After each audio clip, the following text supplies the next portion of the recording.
Assalamualaikum warahmatullahi wabarakatuh. Selamat jumpa kembali di channel Si Pemburu Orderan. Selamat siang semuanya teman-temanku yang lagi online di hari ini, maupun teman-teman yang lagi sedang sibuk ngantri atau nunggu orderan di Kristo. Saya ucapkan selamat siang semuanya. Semoga Allah senantiasa memberikan kepada kita semuanya itu kesehatan, warasan, dan dilancarkan segala urusannya. Oke teman-teman, di sini saya akan membahas tentang para driver-driver banyaknya sering mendapatkan yaitu notif dari Gojek, yaitu maksudnya di sini notif pelanggaran yang ada di Gojek driver kita atau GoPartner kita.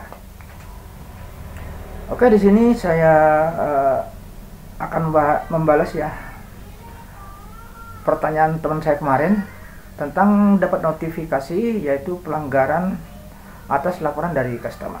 Pertanyaannya kalau tidak salah seperti ini, Bang, saya kemarin dapat laporan dari customer kalau saya itu katanya tidak pakai atribut dan terlambat mengantarkan orderan, katanya seperti itu. Padahal saya sudah pakai atribut, Bang, gitu. Karena saya tuh setiap hari tuh ngambilnya penumpang, jadi saya harus pakai atribut. Saya sudah pakai atribut, tapi saya masih ada aja laporan seperti ini. Nah, pertanyaan seperti itu, teman-teman. Jadi di sini saya akan coba balas dengan kontennya, teman. Maksudnya saya akan balas dengan video ya, teman-teman, biar bisa dilihat sama teman-teman driver yang lain, khususnya pemula. Ini memang sering terjadi, teman-teman, khususnya apalagi yang pemula ya, teman-teman. Pemula itu kadang tidak konfirmasi terlebih dahulu kepada customernya ketika mendapatkan orderan. Gitu. Jadi teman-teman, apabila mendapat orderan, segera dikonfirmasi. Kalau misalnya kita dapat jauh, kita harus jelaskan sama customer atau lewat chat atau telepon bahwa kita itu situasinya itu ada di jarak yang agak jauh.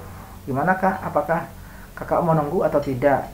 Jadi teman-teman gitu. Nanti kalau sudah ada jawaban dari customer, oh ya kan nanti ada balasan ya atau tidak. Kalau customernya balas ya, ya kita jalani. Kalau masih banyak ada rewel-rewel sedikit di chatnya tuh, mending teman-teman itu kalau saya saking sel gitu, teman-teman. Soalnya dikhawatirkan nanti setelah kita selesai, kita itu di komennya seperti ini, seperti yang teman-teman sampaikan tadi itu, penjemputan terlalu lambat lah, padahal jalanan lagi macet atau hujan, nah, gitu, atau pengantaran terlambat mengantarkan orderan lah, macam-macam.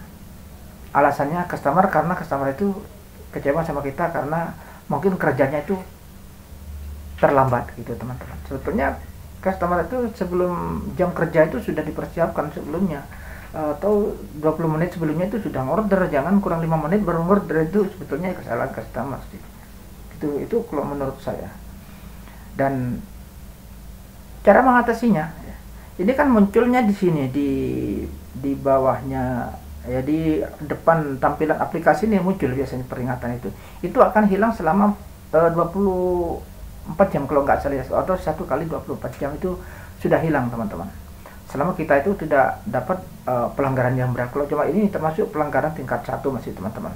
Jadi kita itu walaupun ada notif seperti itu, masih kita itu tetap bisa menjalankan orderan, itu masih aman. Makanya teman-teman di sini apabila sudah menyelesaikan orderan, jadi kita harus mengasih penilaian, kan ada setelah kita menyelesaikan tuh ada penilaian untuk customer dan penilaian untuk penjemputan, atau maksudnya penilaian untuk aplikasi kan ada dua itu. Kalau misalnya penumpang, di situ ada kita suruh ngisi penilaian tentang customernya gimana, itu nanti teman-teman harus ngasih penilaian di situ sesuai dengan kenyataan, jangan sampai berbohong gitu, teman-teman.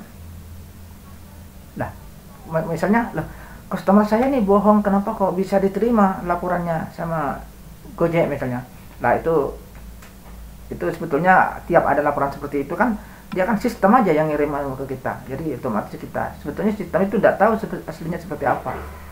Customer itu nggak tahu. Maksudnya sistem itu tidak tahu seperti apa aslinya. Yang sebenarnya sistem itu tidak tahu, dia cuma sekedar menerima laporan seperti ini. Oh, berarti balasannya ini yang dibalas sama sistem. Kira-kira seperti itu, teman-teman. Makanya di sini sebelum kita menyelesaikan, kita harus menjelaskan atau ngasih penilaian kepada customer ya gitu. Dan jangan lupa teman-teman, kalau dapat customer yang baik ya kita kasih aja penilaian yang baik, karena itu akan menjadi history buat kita, itu teman-teman. Begitu juga kita ngasih nilai bagus misalnya, itu nanti customer akan jadi history buat kita. Ketika kita saat susah-susah dapat order, maksudnya lagi anyep, kebetulan si customer itu order di saat itu dan akan masuk ke kita, itu sudah saya buktikan sendiri teman-teman, sudah saya rasakan sendiri hampir setiap hari seperti itu.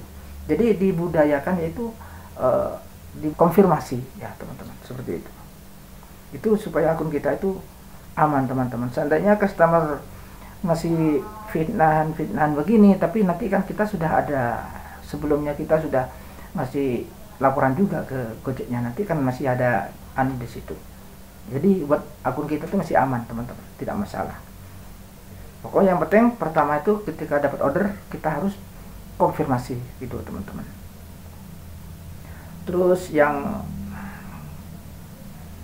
kedua ya teman-teman, kalau misalnya kita dapat order masuk ya, itu teman-teman harus cepat konfirmasi gitu. Jangan sampai masuk dibiarin aja nggak konfirmasi, nggak apa, tiba-tiba kita jalan menuju, karena kadang di saat mendung, kadang cuaca kurang bagus, itu map kita itu nggak cepat jalannya, masih agak jauh biasanya gitu teman-teman.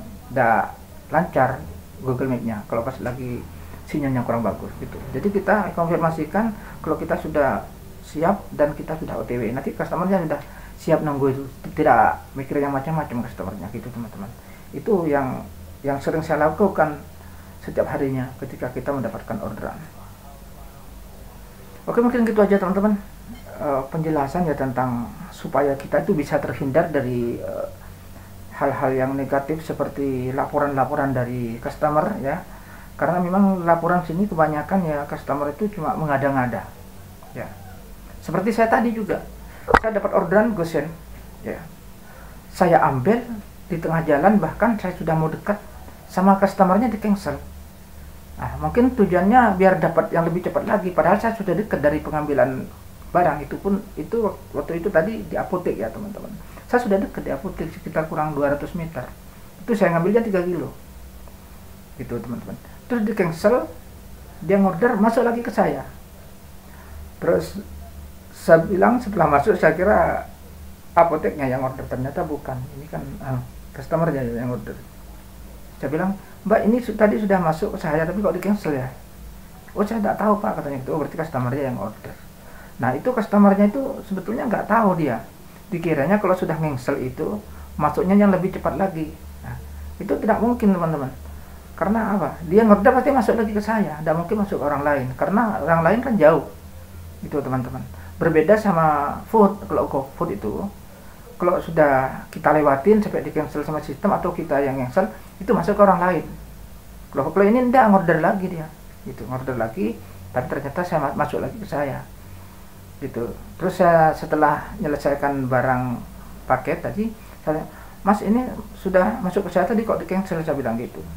Karena format saya turun gara-gara di cancel gitu. Saya tanya biar jadi pelajaran aja buat customer gitu, biar seenaknya sendiri. Kata alasannya soalnya jauh, biar lebih cepat dapat driver yang terdekat. Saya bilang yang terdekat itu saya, Mas, karena saya sudah dekat tadi, saya ngambilnya itu 3 jauh, makanya nggak nyampe ke tempat pengambilan gitu. Saya bilang gitu. Oh gitu ya Pak, oh iya, saya bilang gitu. Itu nih ya biar buat jadi pelajaran aja. Seandainya nggak dapat ke saya, dapat ke orang lain, itu malah orderannya lebih jauh dapatnya driver, lebih lama nanti Masnya. Saya bilang gitu. Oh gitu ya Pak, iya, saya bilang gitu. Memang begitu teman-teman. Itu masih alhamdulillah masuk ke saya. Kalau seandainya tidak masuk ke saya, masuk ke orang lain yang drivernya lebih jauh dari saya, malah lebih lama lagi dia gitu. Oke, mungkin gitu aja teman-teman untuk penjelasan tentang notifikasi dari GoPartner kita ya, dan juga tentang wajibnya kita itu untuk konfirmasi pada customer. Oke, semoga video ini bermanfaat dan terima kasih sudah menonton. Adapun teman-teman yang sudah menonton dan yang sudah subscribe di channel ini, saya ucapkan terima kasih sebanyak-banyaknya. Adapun yang masih belum subscribe, silakan subscribe dulu di channel ini teman-teman, karena subscribe itu gratis. Oke, sekian, sampai jumpa di video berikutnya. Wassalamualaikum warahmatullahi wabarakatuh. Salam satu aspal.